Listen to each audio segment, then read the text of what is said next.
حضرت امام حسین تشریف لائے، بچوں سمیت آئے۔ حور بن یزید ایک شخص تھا، حور بن یزید، حور بن یزید نام یاد رکھنا۔ حور بن یزید ایک مختصر سا لشکر لے کے اس نے امام حسین کو ایک جگہ پہ روکا، پھر دوسری جگہ پہ روکا، بالآخر تیسری جگہ پہ روکا تو امام حسین نے فرمایا جگہ کون سی ہے؟ کہا حضور کرب و بلا۔ فرمایا بس یہی خیمے لگا دو، یہی۔ حضرت سیدہ زینب نے پوچھا امام حسین سے کہ سارے زمانے نے روکا ہے، ٹھیک ہے آپ حق پہ ہیں، یہ بھی سب نے کہا ہے آپ حق پہ ہیں، پر روکا بھی سب نے، آپ روکے کیوں نہیں؟ تو ابن کثیر اور ابن اسیر لکھتے ہیں کہ امام حسین رو پڑے، کہنے لگے بہن میں رک جاتا، پر میں نے رات کو نانا مصطفیٰ کو خواب میں دیکھا ہے۔ تو حضور نے فرمایا حسین اگر آج یہ رواج پڑ گیا نا یزید جیسے لوگوں کا تو قیامت تک پڑا رہے گا، پھر لوگ کہیں گے کوئی نکلا نہیں تھا تو ہمیں بھی نکلنا، پھر لوگ ظالموں کے سامنے گردنیں جھکانے کے عادی ہو جائیں۔ میں کہتا رہتا ہوں، کہہ رہا ہوں، کربلا کی جنگ کفر اسلام کی جنگ نہیں، کفر اسلام کی جنگ نہیں کربلا کی، کیونکہ یزید تو بڑا پکا نمازی تھا، خطبہ دیتا تھا وہ تو۔ جب امام حسین رضی اللہ تعالیٰ عنہ نے کربلا کے میدان میں جمعے کا دن تھا تو یزید کے سامنے کو بات کرنی شروع کی عمر بن سعد کے سامنے، تو عمر بن سعد کہنے لگا حسین زیادہ باتیں نہ کر، ہمارا جمعہ لیٹ ہو رہا ہے، جنگ کے لیے تیار ہو، فٹافٹ آؤ، اہل بیت نبوت کو قتل کریں گے اور قتل کے بعد پھر نماز پڑھیں گے اور پھر کہیں گے اللہم صلی علی محمد وعلی آل محمد، اسی نماز میں پھر درود بھی پڑھیں گے۔ یہ کیسا مرتبہ ہے، کیسا انداز ہے، دوستی قاتل سے بھی مقتول سے یارانہ بھی۔ حور بن یزید امام حسین سے کہنے لگا مجھے حکم ہے آپ کو روکنے کا، آپ آگے نہیں جا سکتے۔ امام صاحب نے فرمایا وجہ زمین اللہ کی ہے۔ اس نے کہا آپ بیعت نہیں کر رہے، یزید کی حالات آپ کے حق میں درست نہیں ہے، آپ نہیں جائیں گے۔ امام روک گئے۔ ظہر کی نماز کا وقت ہوا تو حضرت علی اکبر امام حسین کے بڑے صاحبزادے انہوں نے اذان ظہر پڑھی تو حور بن یزید کے لشکر نے امام حسین کے پیچھے نماز ادا کی۔ کہا بھئی تم مقابلے میں آئے ہو نماز پیچھے پڑھتے ہو؟ کہا حضور مقابلہ تو تلواروں سے کر رہے ہیں، پر ہمارا دل تو مانتا ہے نا کہ مصطفیٰ کا نواسہ بڑی شان والا ہے۔ حور بن یزید نے 3 نمازیں لشکر سمیت امام حسین کے پیچھے پڑھی ہیں، 3 نمازیں، ظہر عصر اور مغرب۔ پھر امام حسین کے سامنے شرائط پیش کی کہ آپ کو یہاں گھیر لیا گیا ہے، یا آپ بیعت کریں گے یا آپ جنگ کریں گے، 2 ہی باتیں۔ امام حسین نے فرمایا نہیں بھائی بیعت تو میں نہیں کرتا، اس کے علاوہ تم جو کہتے ہو میں کرنے کو تیار ہوں۔ اس نے خط لکھا، عبید اللہ ابن زیاد کو ایک بندہ دوڑایا پیچھے کوفے، چند میل پہ کوفہ تھا، کہا وہ نہیں مان رہے، کیا کرنا ہے؟ تو حسین ابن علی ہے، میں زیادہ دیر انہیں روک بھی نہیں سکتا۔ انہوں نے پیغام دیا حور بن یزید کو کہ کرنا کچھ بھی نہیں، ان کا پانی بند کر دو، بلیک میل کرو، کھانا پانی نہیں ملے گا، چھوٹے چھوٹے بچے ہیں خود ہی مان جائیں گے۔ حضرت امام علی مقام کے بارے میں حور کے پاس جب یہ پیغام آیا تو حور کہنے لگا میری طبیعت نہیں مانتی حسین پر پانی بند کرو، دل نہیں مانتا۔ جب یہ لفظ کہے نا دوبارہ تو پھر عبید اللہ ابن زیاد نے عمر بن سعد کو 10,000 آدمی دے کے بھیجا، کہا حور بن یزید لچک دکھا رہا ہے حسین کے حق میں۔ ایک رے کا علاقہ تھا، بڑی وہاں فصل ہوتی تھی، لوگ کوشش کرتے تھے وہاں کا گورنر بننے کی، کوشش کرتے تھے۔ تو عبید اللہ ابن زیاد کہنے لگا تمہیں رے کی گورنری ملے گی، سب سے سرسبز و شاداب علاقہ، تمہیں وہاں کا گورنر بنایا جائے گا اگر حسین کے خلاف لڑو گے۔ یہ اتنی زبردست ہوتی ہیں گورنریاں کہ گورنریوں کے لیے لوگ نسل رسول کے خلاف بھی نکل آتے ہیں. یہ اتنی تگڑی ہوتی ہیں، اتنی جلدی وفاداریاں بدلتی ہیں. امام حسین کو روک لیا گیا، عمر بن سعد نے روک لیا. یکم محرم کو امام آئے، 7 محرم تک روکا گیا. 7 محرم کو پانی بند کر دیا. جانور پانی پیتے تھے، گھوڑے پیتے تھے، کتے پیتے تھے، لیکن مصطفیٰ کے گھرانے کو پانی پینے کی اجازت. 3 دن تک پانی بند رہا. 9 محرم کو عمر بن سعد نے اور لوگ بلائے. شمر ایک بڑا سخت آدمی تھا، سنگ دل بدبخت، جس نے حضرت علی اصغر کے گلے پر تیر مارا تھا. وہ اور لشکر لے کے آیا. رات کو کہنے لگا امام حسین رضی اللہ تعالیٰ عنہ سے کہ بس بڑا ہو گیا، یہ 9-10 محرم کی درمیانی رات، یا آپ جنگ کریں گے یا آپ بیعت کریں گے، 2 ہی باتیں. امام حسین اندر گئے، سیدہ زینب سے مشورہ کیا، باہر آئے، فرمایا بات وہی ہے جو پہلے دن والی ہے. او بھائی بچے ساتھ ہو، صحرا کا علاقہ ہو، تپتی ہوئی ریت ہو، اتنے کٹھن اور سخت حالات، چاروں جانب موت ہی موت، دور دور تک اپنوں کا نام و نشان کوئی نہیں، اور اکیلے فیصلہ کرنے والے امام حسین. باقی سارے بچے ہیں یا عورتیں، سارے بڑے اکیلے.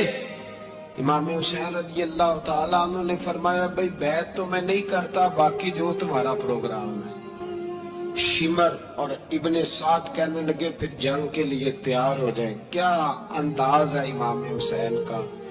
فرمانے لگے کل جنگ کروں گا، مجھے پتا تو ہے جنگ کا نتیجہ کیا نکلنا ہے، 1 رات مجھے دے دو تاکہ میں کھل کے اپنے رب کی عبادت تو کر لوں.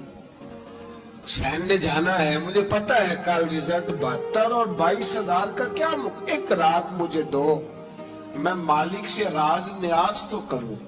میں گویا اس سے پوچھوں تو صحیح کہ مالک میرے والد بھی شہید ہیں، بھائی بھی شہید ہیں، نانا کو بھی دکھوں میں دیکھا ہے، تو اب میری باری ہے تو مالک میں حاضر ہوں، مجھے موقع تو دو. اس لیے کہ میرے نانا نے بدر میں بھی ساری رات عبادت کی تھی، صبح مجھے موقع دو. اور دنیا کا اصول ہے جب کوئی موقع مانگتا ہے تو دیا جاتا ہے. یہ دونوں کہنے لگے کوئی موقع نہیں. اور بن یزید پیچھے سے بولا، کہنے لگا نہیں بدتمیزی نہ کرو، حسین کو موقع دو، تمہیں دینا پڑے گا. موقع دیا. اور بن یزید نے پھر منت کی، کہا حضور آپ مہربانی کریں مان جائیں. فرمایا ماننے والا کھاتا کوئی نہیں. فرمایا ماننے والا کھاتا، بولیے ماننے والا کھاتا. یہ بڑا مشکل کام ہے بھائی. ضمیر کا سودا اب تو عام ہو گیا، بازار لگتے ہیں، ریٹ لگتے ہیں، اپنی اپنی چاہتوں پہ لوگوں نے اپنے اپنے انداز سجائے ہوئے. کوئی آدمی بس اچھے طریقے سے نام لے لے تو بس ہم اس کے پیچھے چل جاتے ہیں. اب تو عام ہو گیا یہ معاملہ. امام حسین نے فرمایا ہو ہی نہیں سکتا، ممکن ہی نہیں ہے. ساری رات عبادت میں گزری، ریاضت میں گزری. تہجد کا وقت ہوا تو گھر والوں کو بلایا. فرمایا دیکھنا تمہاری سی کی آواز نہ باہر آئے، خبردار سی کی آواز نہ آئے. اور امام زین العابدین سے فرمایا تو بیمار ہے، تو جہاد نہیں کرے گا، لیکن خیال رکھنا پیچھے. اور بڑی قیمتی بات بتا رہا ہوں، ہماری بیویاں کسی کے گھر میت ہو جائے تو 4 دن بخار نہیں اترتا. امام علی مقام نے سیدہ زینب سے فرمایا تو بڑی ہے، میری بہن ہے، پیچھے سارے بچے ہیں، جوان ہیں، ان کے حوصلے تیری ذمہ داری ہیں. صبح جنگ کا طبل بجنے لگا، فجر کی نماز پڑھی، سورج چڑھا. 10 محرم کا دن، جمعے کا وقت. جناب سیدنا امام حسین رضی اللہ تعالیٰ عنہ نے ریت پر سجدے کیے، لمبے سجدے، لمبی نماز. سورۃ الشمس کی آیات دوسری رکعت میں پڑھی تو سارا کربلا گونجنے لگا. کیا انداز تکلم تھا امام علی مقام کا. نماز مکمل ہوئی تو حور بن یزید عمر بن سعد اور شیمر سے کہنے لگے واقعی حسین سے لڑو گے؟ پتہ نہیں کون ہے. قُلْ لَا أَسْأَلُكُمْ عَلَيْهِ أَجْرًا تم نے نہیں پڑھا إِلَّا الْمَوَدَّةَ فِي الْقُرْبَى تمہاری آنکھیں بند ہے. الحسن والحسین سید الشباب اہل جنہ تمہیں نہیں پتا؟ کہنے لگا چپ کر حکومت نظر آ رہی ہے. اور بن یزید کہنے لگا پھر میرا بھی فیصلہ سنو، مجھے حکومت نہیں چاہیے، مجھے جنت چاہیے. حکومت نہیں چاہیے. امام حسین کی پہلی فتح دیکھیں، اور بن یزید ایڑی لگا کے نا یزید کے لشکر سے نکل کے امام حسین کے لشکر میں شامل ہو گئے. اور پہلا شخص جس نے امام حسین کو روکا، امام حسین کے نام پر پہلا سر بھی اسی شخص نے کٹایا ہے. لیکن یزید کی قبر پہ لعنت بھی کوئی نہیں برساتا. اس کا محل تھا بہت بڑا، لیکن جب لوگ کربلا میں امام حسین کو سلام کرنے جاتے ہیں تو قدموں میں حور بن یزید کا مزار بھی بنا ہوا ہے، اس کو بھی سلامی دی جاتی ہے. اور اب ہم اکیلا حور بن یزید نہیں کہتے، ہم کہتے ہیں حور بن یزید رضی اللہ تعالی. اب ہم اتنی تعظیم کرتے ہیں اس حور کی. جناب امام حسین کو میدان میں کھڑا کیا گیا، جہاد کا طبل بجا، پہلے خدام آئے. اور سن لو آج وہ پتہ نہیں بازاری سے لوگ چڑھ گئے اسٹیجوں پہ، بازاری سے، نہ چہرے پہ داڑھی ہے نہ سر پہ کوئی کپڑا ہے. بازاری لوگ ہیں، بھاگ رہے ہیں، بازو چڑھائے ہوئے ہیں، بٹن کھولے ہوئے، تماشا بنا دیا. سننے والوں کا بھی اللہ ہی حافظ ہے. وہ سٹیج پہ یہ اہل بیت کی شان بیان کرتا ہے، بھاگ کے ادھر جاتا ہے. یہ کوئی طریقہ ہے؟ سننے والوں کا بھی عجیب انداز ہے، ہر بندے کو سننے بیٹھ جاتے ہیں. دین مہذب ہے، تہذیب والا ہے، دلائل رکھتا ہے، دین وقار رکھتا ہے. ایسے لوگ اب دین بیان کریں گے؟ حضرت سیدنا امام حسین رضی اللہ تعالیٰ عنہ صبح جب جہاد کا وقت آیا، پتہ کون کون تھے کربلا میں؟ امام حسین کے ساتھ امام حسین کے 4 بھائی تھے کربلا میں. کتنے؟ بول کے بتائیں. حضرت علی کے 4 بیٹے، عباس بن علی جن کو حضرت عباس کہا جاتا ہے نا، علمدار، یہ حضرت علی کی دوسری زوجہ میں سے. عباس بن علی بھی تھے اور ابو بکر بن علی بھی تھے، عمر بن علی بھی تھے، عثمان بن، یہ حضرت علی کے بچوں کے نام ہیں. یہ آپ کے شہزادے امام حسین کے ساتھ شہید ہوئے. ان کا نام صرف اس لیے نہیں لیا جاتا کہ ان کا نام خلفائے ثلاثہ کے نام پہ، حضرت علی نے اپنے یاروں کے نام پہ رکھا ہے تو تم نے کربلا کے میدان سے خارج کر دیا. یہ تینوں شہزادے حضرت جناب سیدنا امام حسین کے ساتھ تھے، یہ بھی شہید ہوئے. حضرت جناب زینب امام حسین کی سگی بہن ہے. ان کے 2 بچے تھے، اون و محمد.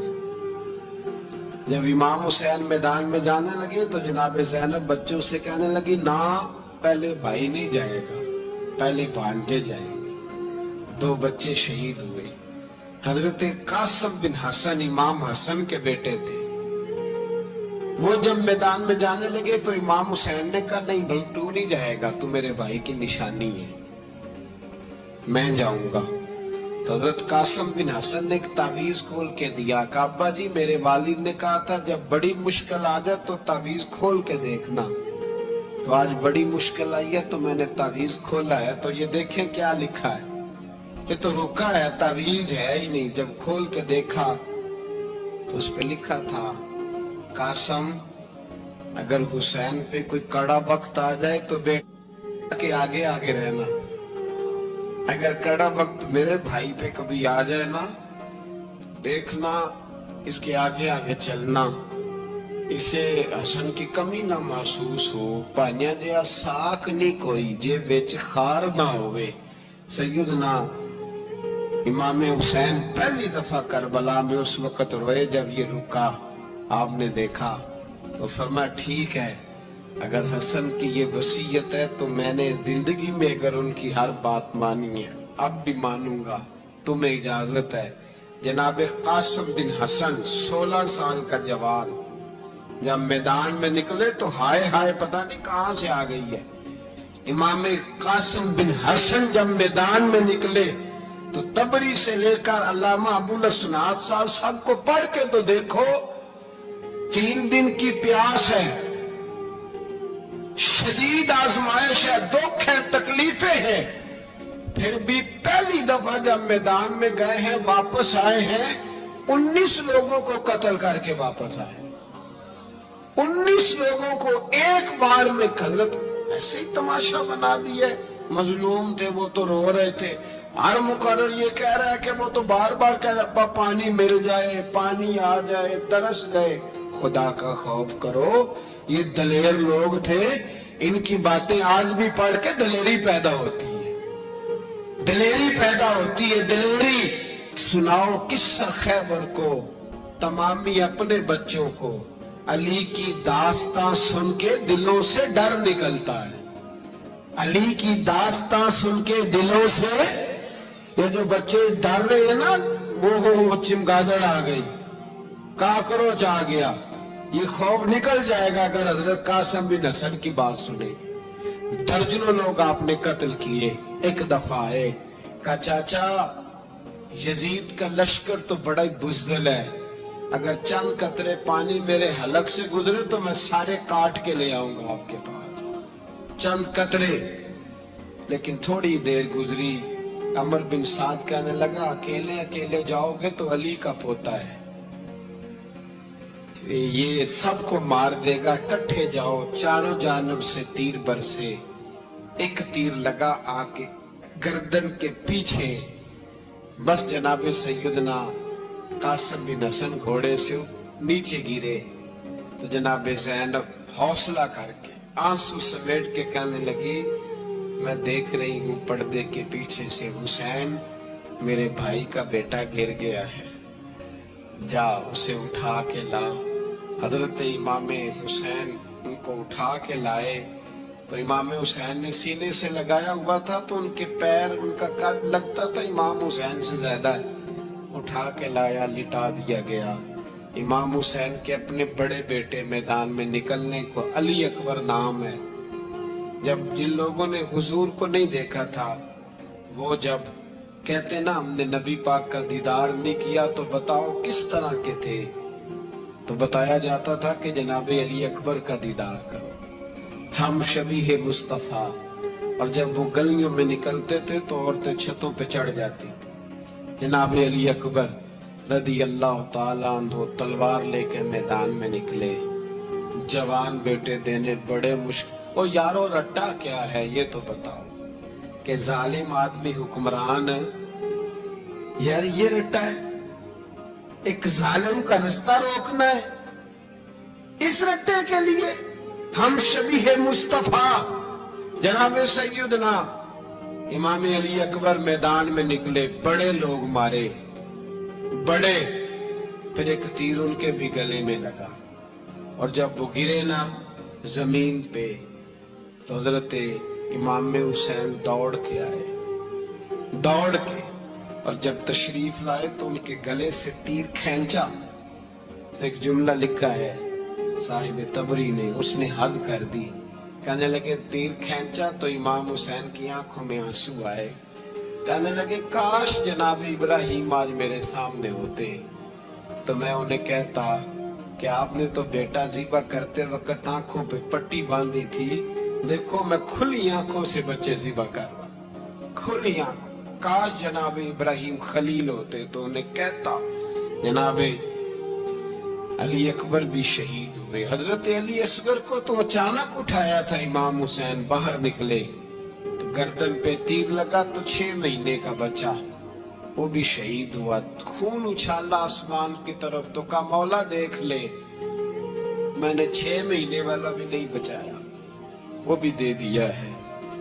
پھر حضرت عباس کو بیٹیوں نے کہا کہ اب نہ، کچھ کہتے ہیں پہلے شہید ہوئے، کچھ نے لکھا بعد میں، آپ ہم سے پانی کہ بغیر نہیں رہا جاتا، تو جناب عباس پانی کا مشکیزہ لے کے نکلے باہر، نکلے، ایک ہاتھ کٹا، دوسرے پہ مشکیزہ وہ بھی کٹا۔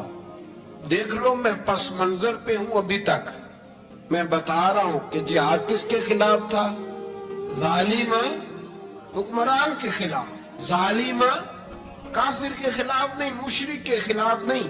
حضرت امام حسین رضی اللہ تعالیٰ عنہ نے ہر جگہ ایک ہی بات کی کہ یزید شرابی ہے تو بچے کٹوا دوں گا، شرابی کو ووٹ۔ یہ ایک نہیں، ہر کتاب میں یہی لکھا، ہر کتاب میں، اور ہر مسلک کی کتاب۔ یزید چونکہ مجرے دیکھتا ہے، رنڈیوں کا ناچ دیکھتا ہے، بچے کٹوا دوں گا، اس کے ہاتھ میں ہاتھ۔ امام حسین نے فرمایا چونکہ اللہ کی حدوں کو توڑتا ہے، حقوق اللہ پامال کرتا ہے، حدود اللہ، بچے کٹوا دوں گا لیکن اس کے ہاتھ میں ہاتھ۔ سارا دن خود مجرا دیکھنا، 10 محرم کو 2 دیگیں پکا کے حسینی بن جانا، سارا سال خود گند مند کرنا، شرابیوں کے ساتھ رہنا، اور 10 محرم کو 2 آنسو بہا کے یاد رکھنا۔ میں ہمیشہ کہتا ہوں، پھر کہہ رہا ہوں، اس کے موبائل میں گندے گانے ہیں، گند دیکھتا ہے، شرابی کبابی کا سپورٹر ہے، ووٹر ہے، یا مجرے دیکھتا ہے، آتا جاتا ہے، وہ یاد رکھے قیامت میں امام حسین کا ہاتھ ہوگا، اس کا گریبان ہوگا۔ ہم سے نہ رقم ہوں گے قصیدے یزید کے، ہم لوگ تو حسین کے سیرت نگار۔ حضرت عباس کا بازو کٹا، پھر پانی تو بھر لیا تھا، لا نہ سکے، پھر گردن کٹی تو شہید ہوئے۔ بچوں کی بھی شہادت ہوئی، پر جب ان کا لاشا اٹھایا تو امام حسین کہنے لگے مولا اب نہ حسین کی کمر کمزور ہو گئی ہے، اب کمزور ہو۔ اور بھائی ایک میت ہو جائے تو 4-5 دن تو پوری آنکھیں نہیں کھلتی، کیسا جری خاندان ہے۔ تھوڑی دیر گزری تو امام علی مقام نے پٹکا باندھا، سر پہ دستار باندھی، مولا علی کی تلوار پکڑی، نبی پاک کا امامہ باندھا، اور گھوڑے پہ سوار ہوئے تو کہنے لگے زینب گھر تیرے حوالے اور میں اللہ کے حوالے، گھر تیرے حوالے اور میں۔ اور پھر امام حسین نکلے، امام علی مقام نکلے۔ راوی کہتے ہیں کہ یہ جلوہ پہلے بھی بڑے سونے تھے، پر آج جو رنگ دیکھا وہ کبھی نہیں دیکھا۔ کیا انداز تھا، جدھر جاتے نعرہ لگاتے تو حد ہو جاتے۔ اتنے لوگ امام حسین نے کاٹے، اتنے کاٹے، پھر واپس پلٹ کے آئے اور کہنے لگے زینب ذرا پردے کے پیچھے سے دیکھ تو صحیح میری بہن، ان بزدلوں کو جرت ہی نہیں ہو رہی حسین کے مقابلے میں آنے، ایک دوسرے کو دھکا دیتے، تو جا تو جا۔ پھر اکٹھے وار ہوئے۔ یہ کون ہے کٹا ہوا، لباس ہے پھٹا ہوا، یہ بال یقین حسین ہے، نبی کا نور عین ہے۔ پھر چاروں جانب سے تیر برسے تو امام علی مقام چونکہ نماز کا وقت ہو گیا تھا، اترے گھوڑے سے، خون بہ رہا تھا، گرم ترین ریت سے تیمم کیا، سر سجدے میں رکھا، اور جب شمر آپ کی گردن کاٹنے لگا تو کہنے لگے ٹھہر جا ذرا رب سے ایک بات کر لینے دے۔ اور پھر بولے امام حسین، کہنے لگے مالک تو اب بتا کہ حسین سے راضی ہے کہ ناراض ہے، تو بتا۔ تو پھر ایک آواز آئی، یا ایتھا النفس مطمئنہ ارجعی الی ربک راضیۃ مرضیہ۔ فرمایا نفس مطمئنہ واپس آ جا، تو اللہ سے راضی ہے، اللہ تجھ سے راضی۔ امام حسین وہاں شہید ہو گئے۔ اب یہ قافلہ امام حسین کا سر کاٹ، ذرا دیکھنا غور کرنا، سر کاٹ کے نیزے پہ رکھا ہے، جسم کربلا میں پڑا ہے، عورتوں کو گھوڑوں پہ بٹھا کے لے جایا گیا یزید کے دربار میں۔ یزید پہلے عبید اللہ ابن زیاد نے بدتمیزی کی، پھر یزید نے کی۔ سعودی عرب کا ایک مولوی بول رہا تھا، سعودی عرب کا، ان سے بھی بڑا عشق ہے، جس نے تقریر سننی ہو میرے پاس ہے۔ ہمیں لوگ مشورے دیتے ہیں کہ جو یزید کو اچھا کہے اور حسین کو باغی کہے اس کو ہم امام مان لیں، اس بے شرم بے حیا کو جو نبی پاک کے گھرانے کے بارے میں بکے اسے امام؟ سعودی عرب میں مسجد نبی میں درس دینے والا جس نے تقریر سننی ہو میرے پاس ہے، وہ کہتا ہے یزید تو بڑا اچھا آدمی تھا، اس نے تو بڑی خدمت کی، تو میں نے اسے کہا رشتہ داری کر لیا یزید کے ساتھ، قریب ہو جا۔ شرم نہیں آتی؟ آج بھی نبی پاک کا دل دکھاتے ہو، حیا نہیں آتی، خیال نہیں آتا؟ اور لوگ گھر میں بیٹھ کے باتیں کرتے ہیں، کہتے ہیں جی جو بیت اللہ میں ہو وہ بھی برا ہو سکتا ہے۔ بیت اللہ میں تو 360 بت بھی تھے، وہ اچھے تھے۔ مدینے میں تو 360 منافق بھی رہے، پوری سورہ منافقون نازل ہوئی، وہ اچھے تھے؟ عجیب تماشا بنا دیا لوگوں نے مذہب کا۔ کہتا ہے یزید نے تو بڑی وہ تو عبید اللہ ابن زیاد نے قتل کیا۔ بے شرمو، اگر عبید اللہ ابن زیاد نے بھی قتل کیا تھا تو حکومت کس کی تھی؟ تو پھر یزید نے عبید اللہ ابن زیاد کو سزا کیوں نہیں دی؟ بلکہ ایک جگہ 2 گورنریاں دی اس کو، یہ حال کیا۔ بلکہ سنو کہ یزید چھڑیاں مار رہا تھا، چھڑیاں امام حسین کے لبوں پہ۔ تو نعمان بن بشیر صحابی تھے، بول پڑے، کہنے لگے او یزید بدبخت، ہاتھ پیچھے اٹھا، مجھے اللہ کی عزت کی قسم میں نے سینکڑوں بار نبی پاک کو ان ہونٹوں کو چومتے دیکھا ہے۔ حضرت جناب زینب عورتوں کے مجمع میں پیچھے ہو کے بیٹھی ہیں، یزید کے پاس جب پہنچا لشکر تو یزید کہنے لگا دیکھو اللہ نے مجھے عزت دی اور میرے مخالفوں کا کیا حال ہوا۔ تو بی بی زینب بول پڑی، اتنے صدمے سہے پر آواز توانا ہے، جاندار ہے، جاندار۔ ہمارا کسی بندے سے جائیداد کا رٹا نہیں، ہم تو چاہتے ہیں امت اکٹھی ہو جائے، لیکن جو بندہ نبی پاک کی ماں کو دوزخی کہے، حضور کے باپ کو جہنمی کہے، یزید کو امیر المومنین کہے، اس کے ساتھ اتفاق رائے کر لیا جائے، یہ مذہب ہماری سمجھ میں نہیں آتا، بالکل نہیں آتا، قطعاً نہیں ہماری سمجھ میں آتا۔ کیسے اتحاد کر لیا جائے؟ یا تو میرے بھائی جو ہمارے ابا کا مخالف ہو اس سے اتحاد نہیں ہوتا، اور جو نبی پاک کے والد کو دوزخی کہے اس سے اتحاد ہو جائے۔ کہتے ہیں جی وہ جی اتنی فرقہ واریت ہو گئی، ہم کس مسجد میں جائیں؟ 60 پارٹیاں پاکستان میں رجسٹرڈ ہیں جو الیکشن لڑتی ہیں، کبھی کسی بندے کو ٹینشن نہیں ہوئی کہ کس کے پاس جائیں کس کے پاس نہ جائیں، کبھی نہیں کو بولا کہ اب وہ بھی کھڑا ہو گیا، وہ بھی، کوئی ٹینشن نہیں۔ مذہب کی باری ٹینشن ہو جاتی ہے، اتنا بڑا مذہب ہوتا ہے بھائی، غلط بندے بھی آ جاتے ہیں بیچ میں، تھوڑا پہچان کے چلنا پڑتا ہے، صحیح کون ہے اور غلط ہے۔ اور یہی تو ہمیں امام حسین نے بتایا ہے کہ مذہب کے اندر ہی تم نے شناخت کرنی ہے کہ بندہ ٹھیک کون ہے اور بندہ غلط ہے۔ یہی تو کربلا ہے، یہی تو امام حسین نے بتایا، کفر اسلام نہیں، حق اور باطل۔